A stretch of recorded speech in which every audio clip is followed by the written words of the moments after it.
সবথেকে প্রথম বন্ধুরা আপনাদের থ্যাংক ইউ। আমার আজকে 500 সাবস্ক্রাইবার পূর্ণ হয়ে গেছে।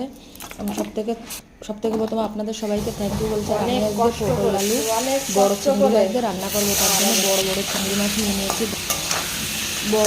মাছ নিয়ে নিয়েছি। তার জন্য চিংড়ি মাছগুলো একটু লাল লাল করে হালকা করে ভেজে নিয়েছি। আর এদিকে পটল আলুগুলোও কেটে নিয়েছি। এখন আলু পটলটাকে একটু ভেজে নেবো, ভেজে নিয়ে আলু পটলটাকে নামিয়ে নেবো। লবণ হলুদ দিয়ে ভেজে নিচ্ছি, ভেজে নিয়ে নামিয়ে নেবো। তারপর নামাই নিচ্ছি। এখন কড়াইতে দিয়ে দেবো গোটা জিরে আর তেজপাতা ফোড়নে দিয়ে দেবো পেঁয়াজ কুচিটার সঙ্গে আঁচড়া করে ভেজে নিয়ে দিয়ে দেবো আদা জিরে কাঁচা লঙ্কা বাটা।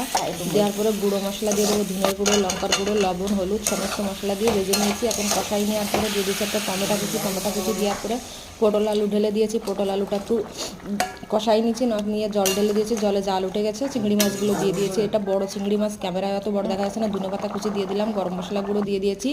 এখন রান্না কমপ্লিট হয়ে গেছে। এখন নামিয়ে নিয়েছি। একটু পাতলা ঝোল করেছি, গামাখা ঝোল না।